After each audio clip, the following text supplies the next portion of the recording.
Hey guys, welcome into the first episode. Woohoo! Yeah, fuck yeah. Oh, I don't know if I can say that. Okay, well, we're gonna keep going anyway. Okay, so, welcome. So, the purpose of this podcast, this specific episode, is basically, have you ever felt stuck at the beginning of a big project or life change? Well, today we're unpacking how the connected process can liberate you, and does, in fact, liberate you. Now, to jump straight into it, we're looking at the idea of all paths feed off of a singular source. There's only one thing that any of them can be made up of, and that's life. And as a result of that, engaging in that process is the most important thing. And it provides the opportunity for us to actually see things as they are and recognize them. Now, when I say recognize them, it's because it's an impulse of energy and the moment that arises as that continues to develop. And as you look more inside of yourself, where the impulse actually sits, you get to recognize what it is bringing you. And that bringing is a direction. Either it's pulling you towards something or pulling you away from something.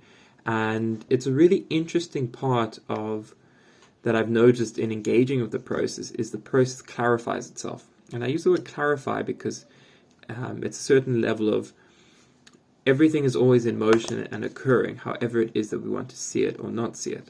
But as we become aware of that relationship in ourselves, and I mean that can go all the way down to our cells and very basic points of being and how we're informing the structure around us. But basically it shows us our relationship to the thing. Once we have a better idea of this relationship, we then start seeing all the doorways that are present only in our present moment, only exactly where we are and how it is that we're showing up. And that's kind of a big secret of it, I find, is looking at how where I am right now is the exact doorway to where I want to be. It's not in this future allotted space or opportune moment that will arise. It's here and now. And only when I start seeing that and allowing myself to see it and to recognize, okay, well, why am I not there? Why am I not focusing on it? Where is it that my focus is? How is it that my attention is being used? And how can I become more conscious of it and more playful with it? Which is a big thing that we'll explore a lot in this podcast, is how to be more playful in the approaches that one takes. Okay, so emotions may block or serve as an obstacle in this process. And I'd say may block as opposed to do block, because both sides of good and bad in terms of how we tend to speak about emotions, and there are really no good or bad, they're just different experiences and polarities in the process of life. And there are obviously a lot of things to unpack in that, but we're not going to jump too deeply into that today, because we're going to kind of just keep in the process of connected pieces and knowing that this process will also tidy those up. So anyway, hurt arises, and when hurt arises, we naturally want to step away from it. This could be in any sphere whatsoever. Largely because there's a fear around it, false experience appearing real, and we will naturally then insulate and go ahead and protect ourselves from that high density charge, high energy charge. And that's brilliant. There's a certain level of self-preservation that comes through that. But it's also a certain idea of learning to lean in to see them as a flavor. And this is where meditation is immeasurably useful, because the meditative state allows us to recondition the way that we associate with things that can hurt or be uncomfortable or difficult. And in learning to recognize them just as they are, not needing to change them, we start providing the opportunity for them to change on their own. And there's a certain very interesting thing that occurs when something we've been looking away from for so long starts being looked at and acknowledged and integrated. Integrated because it's now included and seen as a valid piece of that part, that process. And it's almost like imagine you only want to do the center part of a puzzle. And I'm not sure about you, but I mean, I always found that doing the outside of the puzzle was the easiest first, and then you fill the center in. It provides a more complete perspective of the whole thing. So it's like trying to complete a puzzle where you're only doing a very, very one specific part. Like, let's say you're only doing the very bottom left area, not even the corners. Okay?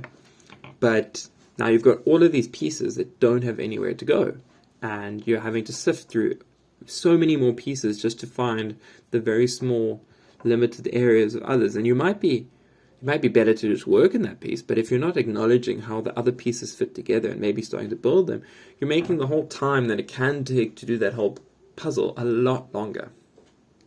And that's a bit of a difficulty in those regards, in those ways. And it's important to kind of recognize how we can do this to ourselves and where this may be arising, just so that we can kind of be like, okay, those are different intersecting lines of energy. And there are certain ones I'm more comfortable with, certain ones I'm less comfortable with. My relationship to some of these is better. I have more of an acquired taste to them. And for others, it's a lot more difficult. And I don't necessarily want to relate with some of them. And personally, I find that that's where this whole connected process comes in. Because it's about dropping the resistance to one part or another part and learning to know that if you surrender, because that's really what this is, it's I don't know where to start, so I'm going to start. And I'm going to do the best I can with the freeness I have and travel around the different pieces while looking at the abundance that they present themselves. And abundance in the sense of, okay, this is providing something to me. What am I going to do about it? How am I going to use it? How does it relate to me? You know, all of these wonderful parts of the process. And a big thing I find with this is to look at the somatic awareness. And somatic awareness just basically means body awareness. It's being aware of your body and, things that are moving through it, because emotions are just energy currents moving through us.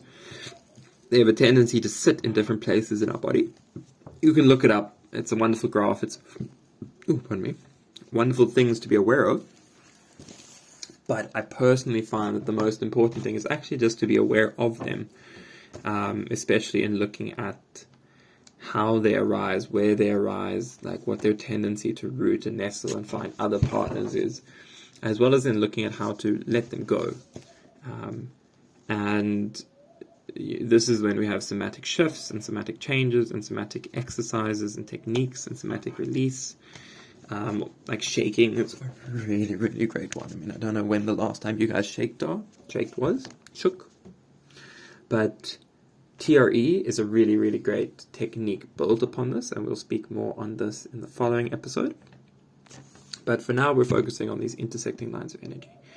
So, for example, you can see and experience an intersecting line of energy in your body, wherever it is that you feel an emotion. Because, say you are excited, and there's this bubbling from your belly, and then it sits just on the tip of your sternum, right there in the center of your chest, and there's this excitement, and now you've got an excited feeling that you're then also taking note of where it feels in your body, and then within that intersection, that flavor, you can experience the thoughts that arise around it.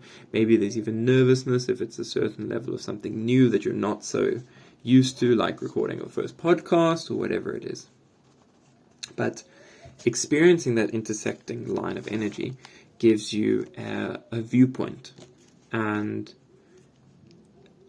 there's certain ways within the somatic process where it's to look for a completion, is what I found, where it's this idea of there's that and that excitement, and what is it telling me, what is it showing me, not for the sense of needing to tick a box, but instead for the idea of wanting to honor it. And honor in the sense of, I give you the light and the time and the process that it is that you're sharing with me, and how can I now continue to move forth with you? How can I aid you in your becoming? Because that's a thread of something becoming through me. And it's like they're wonderful, wonderful viewpoints in many different religions and spiritualities and ideologies of learning to serve. And that learning to serve, I had someone tell me and illustrate to me really beautifully, where it is, how are you serving the energy that passes through you? For you are having it served to you. It arises, and in this process of life, it moves through you. And as it moves through your spiral, through your life, through your field, what are you doing with it? And with that, I found there to be two processes and two parts. And it's desiring an effect and moving completely forward, and loving the process. And within loving the process is also without attachment, because you can't necessarily be attached to how things will appear or shape or shift or occur, but desiring an effect and moving completely forward with it is kind of looking at those impulses and emotions as they've moved through you and being like, okay, I see you. I recognize that, say, my relational element in my life could benefit from a change, or my monetary supply, or whatever it is, like my security in life itself. So, what do I do? How does that look? And now how can I continue to sit and be present with this? Because as we've learned, and we've had endless numbers of people telling us, nothing changes unless the internal changes. So learning to allow and show up for that internal to change is the best and easiest way for us to actually continue to support ourselves and the processes around us. And yeah, that's kind of the basics of this. Just to recap and conclude it, we've had the connected process follows the idea that all parts intellect and form a sharing with the whole. They're teaching us through their own experience and experiential being. Learning to allow, accept, and trust these as more than, shall we say, as a connected piece, as a self-revealing puzzle and process, then provides us a unique perspective and thumbprint of these converging energy lines and a map to follow, so to speak. And look, this touches on and speaks towards the idea of syntropy over entropy, where it is that things are slowly organizing into a greater organized reality and process, rather than one that slowly breaks down and loses energy. This element and aspect of existence is a continuing process that we do, and it basically speaks towards the higher the risk, the higher the reward. And it starts giving us the map on how to follow that. In the next episode, we're going to go and dive into these resonant frequencies as I've found them to be. Just once you have that map, what do you do? And it's just to engage the connected process again. And this is very much a playful dynamic and process. Once again, guys, thanks so much for listening. If you do have any thoughts, questions, or things, please feel free to reach out. Hit the like, follow, share, subscribe, share it with all the people and places if you found any value or you think you might know someone that could find value. And we'll see you in the next one.